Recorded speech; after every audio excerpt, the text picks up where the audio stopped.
private investigator means two things. You can be sure you'll run into trouble, and you can never be sure you can get out of it. Well, there's not much you can do about it, I guess. Except, like Julie always says... Walk softly, Peter Troy.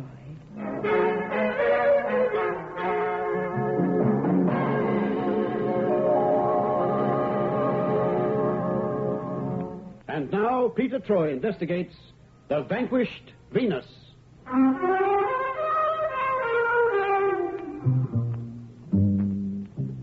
Julie has everything, I guess. Figure like a Follies girl, eyes that can make you dream of faraway places. The most luscious lips you ever saw. And she can take dictation at 120 words a minute. She also has a set of rules specifically designed to keep erring private eyes on the straight and narrow. You'll meet her again because she guards the outer office of my sanctum with all the devotion of a tigress at bay. But for the moment, I want you to think of another girl. A girl who'd take you gently by the hand, lead you headlong into a bubbling cauldron of real trouble. Her name was Mary Strube, only you'd know her as Leona Laramie.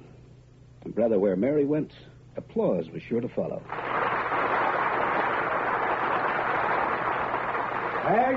Thank you. And very soon, ladies and gentlemen, the judges will decide the name of the lucky lady who will be crowned Miss London Town of 1962. Now, please stand by, and in a moment, the judges will announce the winner. That's a foregone conclusion, Corrigan. Leona Laramie will win this contest hands down. None of the other girls come anywhere near her for looks and poise. The judges don't even have to swap ballot tickets. Leona's got it in the bag. Uh-huh. And if Amalgamated Studios will let her, she'll go on and win the Miss Universe contest next year. Leona's got everything. What a girl. You can say that again. Judge's decision, Mr. Corrigan. Thanks. Well, What do you think? Leona Laramie, eh? Uh-huh. Come out, Miss Leona Laramie. Well, where is she? Miss Leona Laramie. Mr. Corrigan, sir. Yes, what is it? What's going on back there? There's been some trouble. What sort of trouble? Something happened to Miss Laramie? Yes, she's dead, sir. What? She's dead, sir. Someone's killed her.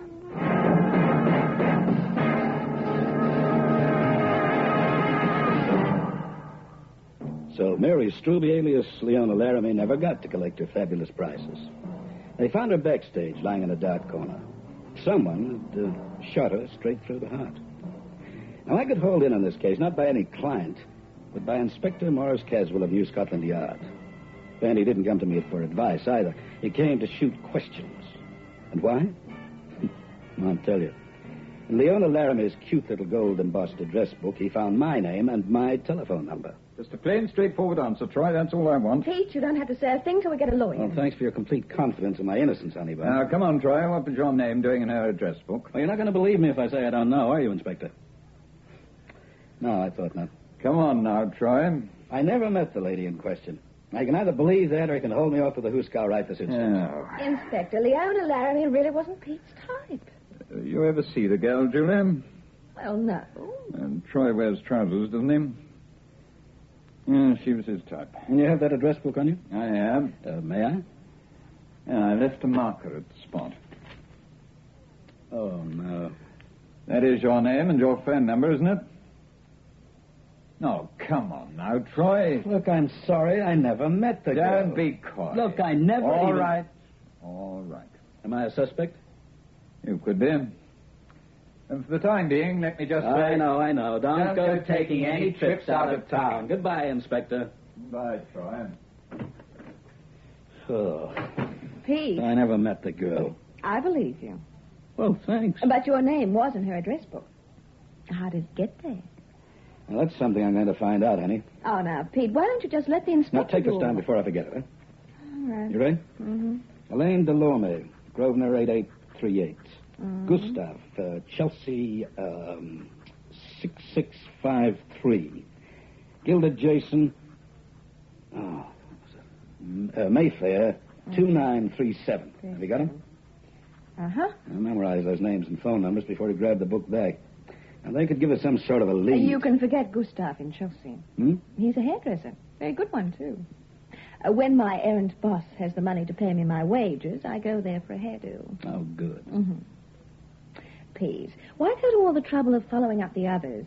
I've got an unpleasant feeling Look, that... Honeybun, Caswell thinks the late Leona Laramie was one of my girlfriends, right? Mm-hmm. Well, I know that isn't so, unfortunately. So? So, obviously, she took my name down for business reasons. I think Leona wanted to hire herself a private investigator. Of course. And if she wanted the services of a private investigator... She could have been in some sort of trouble, which, in turn, could give us some sort of a motive for a murder. Brilliant. I think so, too. So, what's the next step? Well, we ring up our good friend at the Metropolitan Telephone Exchange, and we get him to find out the addresses of Helene Delorme of Grosvenor 8838, Gilda Jason of Mayfair. What was it? 2937? Yeah. And I go visiting.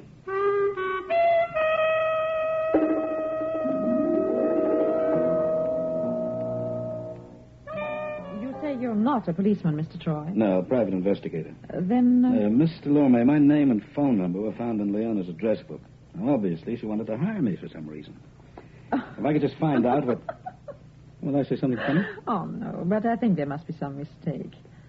Why should Leona want the services of a detective? She had no real worries or troubles. Are you certain of this? But, of course, I was her closest friend. No worries or troubles, huh? Definitely not. And why did she end up with a bullet in her heart, Mr. Delorme? I don't know. Oh, I think it was a case of mistaken identity, Mr. Troy. I think the killer was after someone else, and poor Leona... Well, it is a tragedy. Yes, it certainly is. You got her address? Yes, 57 Carlisle Mews, Chelsea. Oh, she lived there alone? Yes, but you will not find the name Leonie Laramie on her postbox. Her real name was Mary Struby. Struby? Yes, she thought Leona Laramie sounded more exotic, you understand? Yeah, that figures. Listen, could you give me a list of her immediate friends? Certainly. Beside you is my telephone number index. You'll find a list of names and numbers in it, Mr. Troy. They're my friends, and they were also Leona's friends. Copy them if you wish. Oh, thank you. Oh, it's quite a list. I have quite a number of friends and acquaintances, Mr. Troy. Are you looking for any particular number in there? Oh, yes, as a matter of fact, I am Jason. Gilda Jason. She lives in Mayfair. Jason? Yes. No, I'm afraid I can't help you. I don't know any Gilda Jason. Well, Mr. Lomé, if you'd like to help... Of course. You could copy out those names and numbers in your book and put them in an envelope and send them to my office. Certainly. Oh, thanks a lot. I'm sorry to have bothered you. Oh, you didn't want to ask me any more questions? No, but if I think of anything... Please call round. Well, thanks again, and goodbye for the... Peter Troy, huh? Nice.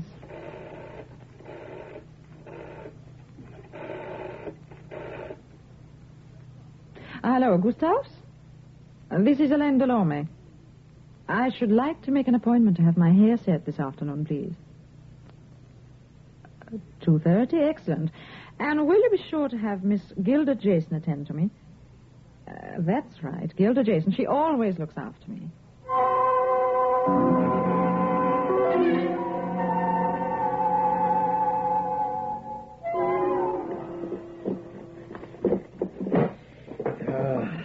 No good, Bartlett. It's not here. Corrigan, it must be. It has to be. We've searched this place from top to bottom. Gilda must have taken it off Leona's body. She's the only person who had the opportunity. The big boy himself could be pulling a double cross. He wouldn't dare. Well, In any case, Gilda Jason's disappeared, isn't she? Isn't that proof enough that she's got it? Oh, I suppose so. So now we've got to find Gilda. I think that... Who the devil? Police?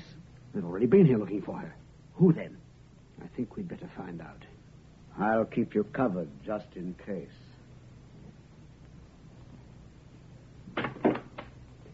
Yes? I'm looking for Miss Gilda Jason. Is she at home, please?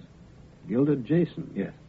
I'm afraid you must have made some sort of mistake. Well, no, I checked with the janitor downstairs. Well, I'm afraid I can't help you. You see, I've just moved into this Do me a apartment. favor, will you, please? A favor? Yes, tell your friend with a gun I can see his reflection in the hall mirror. What? Now, if you don't mind, I'll come in. All right. Now, just as soon as you tell your playmate to drop his gun. Otherwise, I'm liable to pull the trigger on this one. Corrigan. All right, all right. Well, now that's better. Well, the place is in quite a mess, isn't it? Spring cleaning, or you just plain looking for something? Who are you? Troy, Peter Troy, Troy Investigations. A snooper. Sticks and stones. What do you want? Miss Gilda Jason. As you can see, she's not here. That's right. Now it's my turn to ask questions. What are you fellas looking for in here? Oh, come now. You're not being very cooperative. You friends of Miss Jason's? Troy, why don't you get out while you're still in one piece? Because I hate puzzles and because I'm looking for a killer. Troy, it's your turn to drop the gun now. Why? Because there's someone at that window behind you. Oh, come off it. It's one of the oldest gags in the book. No one's going to be sucked. Well, you can't say I didn't warn him. Corrigan, you'd better go over to the window and let Gustav in.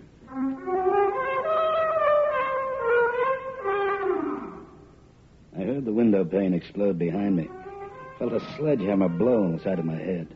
I saw the floor coming up to hit me just before I blacked out. A million years passed, and while they were passing, I was living through a nightmare. Someone's name seemed to keep crashing through my mind, and telephone numbers lit up like neon lights. I saw Helene Delorme smiling at me. In my ears, I could hear Inspector Caswell's voice droning on and on. Only that wasn't part of the nightmare. That was real. It took me quite a time to realize I was coming out of it and that I was still alive. He has the luck of the very devil. By rights, he should be stone cold dead. In the market? Lucky the bullet hit his head and not somewhere vital. Pete, are you all right? Can you hear me? Yes, I can hear you, Julie. Well, are you all right? No. You tell that fellow with the pneumatic drill to lay off? There's not a sound, Troy. This place is as quiet as the grave. Oh, don't mention that word. Now, you going to do some talking? How did you get here? The janitor reported a gunshot to the police. What happened? Well, I came to visit a lady. Gilda Jason. Yeah, that's right. Instead, I found two characters ransacking the place. One of them was armed. Third must have sneaked up outside that window over there in the fire escape. And he didn't wait to open the window before he pulled the trigger. Yeah, good job he didn't. The blast must have defected the shot fraction. I mean, who were the men? Well, I didn't get their names. Oh. But Miss Jason had already disappeared. Yes, I could have told you that. We'd already checked. She hasn't been here since Leona Laramie was killed. Neither has she been to her place of work. Where's that? My hairdresser's. Gustav of Chelsea. Gustav? Yes, and we'd very much like to know how a hairdresser's assistant can afford to live in a Mayfair apartment. Gustav, that's the name. What are you talking about? Just before I passed out, one of the characters mentioned a man's name. It was Gustav. He was the one outside the window, the one that shot me. Don't be absurd. Inspector, I tell you... Julie, you better look after your wandering boy. I think he's a little delirious. Oh. Come on, Pete. I've got your car out. Oh, Troy, just before you go, I'd like a description of those two men who were in this place. Well, one of them I'd seen before. The other one called him Corrigan. You know any celebrities named Corrigan? Well, there's an entrepreneur called Corrigan. Oh, yes, that's right. I've seen his picture in the papers. He organizes beauty contests.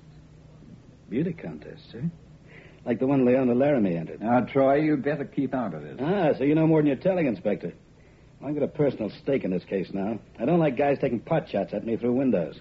How much do you know, Troy? Very little, but I'm adding to it all the time. Look, I've had a man on your tail. He saw you go into Helene Delorme's place. You find out anything there? Not much. Except she's a liar. Oh? I saw three names in that address book you showed me. Helene Delorme's, Gilda Jason's, and Gustav's, together with their phone numbers. Now, Helene Delorme said she'd never heard of the Jason girl. But in her phone index, there were two phone numbers beside the name Gustav. She goes to the same hairdresser. These two numbers, Troy? One was Gustav's in Chelsea. The other number was Mayfair 2937. Gilda Jason's number. Exactly. So how come she has Gilda's phone number in her book when she says she doesn't know the girl, huh? Hence I came straight round here. Ooh, hence I nearly stopped a bullet. Now, how about you fitting a few of the pieces together, Inspector, huh? Well, we got a name for our friend Gustav, Troy. His real name's Emile Delorme. Delorme? That's right. He's Helene's husband. Well. Delorme operates one of the biggest diamond smuggling syndicates in the world. And we've been on his tail for months. Recently, he joined forces with Joseph Corrigan and a newspaper man called Harry Bartlett. London's their headquarters. And from here, they distribute the gems to just about every part of the world. How? They have carriers. Beauty queens. Leona Laramie, for instance. That's right. Of course. A trip round the world is part of the prize. Right again. When we found Leona's body, Troy, it was minus one of her high-heeled shoes. I see. And hidden in that shoe... Diamonds, probably. And the Jason girl? She was the last person to see Leona alive. And those two fellows, Corrigan and Bartlett, were here searching the place for that shoe. Gilda must have stolen it. So you figure things out from there, Troy, because that's as far as we've got.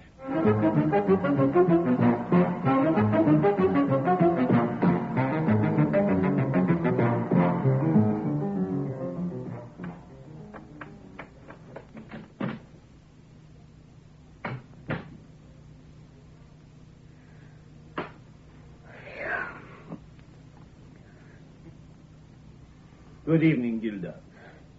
Gustav, I've been waiting a long time for you. how did you know I was here? You're far too obvious, my dear.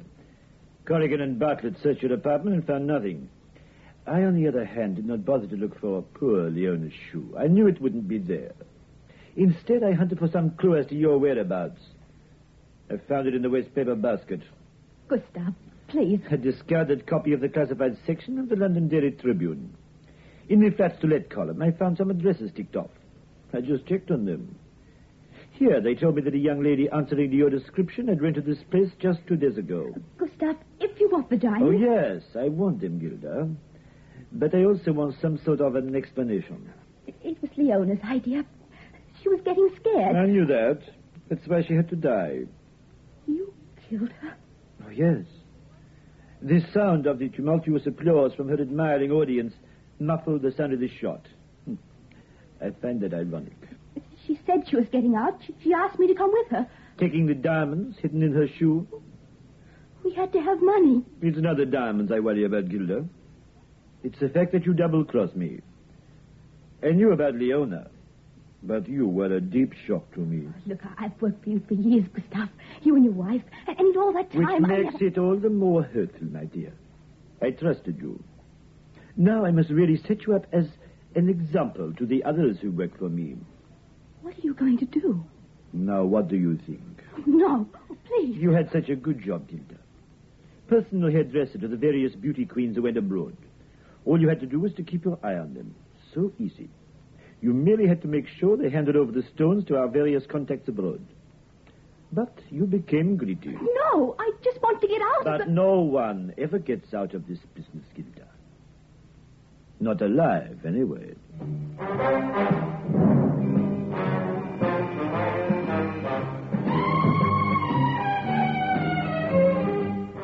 I tell you, I don't know what you're talking about.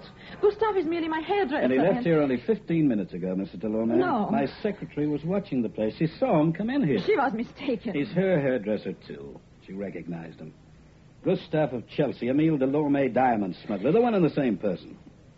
Now, you'd better do some talking, because unless I'm very much mistaken, the police are going to pay you another visit very soon. The police? That's right. Mr. What Troy. was your husband doing here? What did he want? Nothing. You could be held as an accessory to murder. Oh, no. For your information, the police dug a bullet out of some woodwork in Gilda Jason's flat.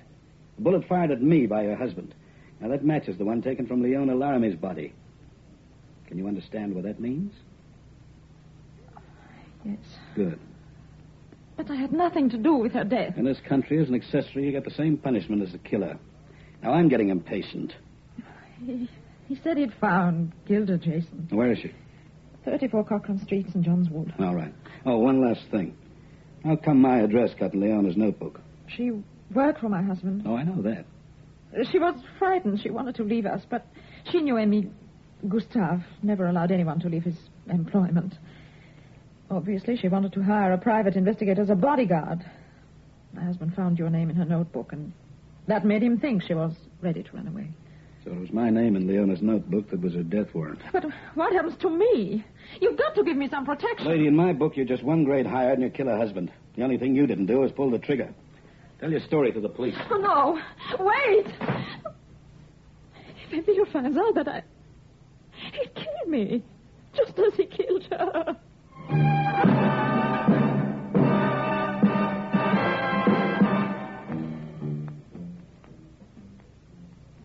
I'm truly sorry about this, Gilda. Truly sorry. Gustav, give me another chance, please. One more chance. Tell me where the diamonds are. Gustav, if I tell you, will you... Oh, I'll find the diamonds anyway. You have no imagination. They are in this room somewhere. Gustav. Ah, you look over my shoulder towards the window, eh? So they're somewhere over there. Good. They won't be difficult to find. Well, goodbye, Gilda. Please. You better open this window, Gilda. I only winged him. He picks up that gun, he may have a go at cooking your goose. Open the window. Yes. Oh, thanks. Who are you? Troy, Peter Troy. Your girlfriend Leona was going to contact me. Don't try anything, Gustav. My next bullet won't just graze your arm, believe me. We're quits now. We both fell for the same gag. I don't understand. Police will tell you all about it. Police? Yes, I'm afraid you've got a lot of questions to answer, Gilda.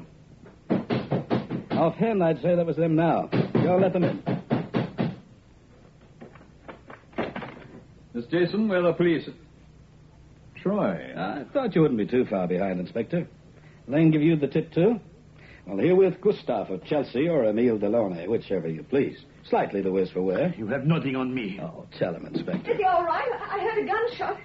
Pete! All right, Constable, let her through. She's Mr. Troy's secretary. Pete, I heard the gunshot from the street below and I I'm was... okay, honey bun. Oh, Pete. Troy, I want a statement from you. I'll dictate it to my secretary here now, Inspector. Pete, will you never learn? Take a statement, please, Julie. Pete. On the night of June the 18th of this year, I, Peter Troy, of Troy Investigations with... Now, you're not paying attention, Julie. That's right. Oh, gosh. Walk softly, Peter Troy.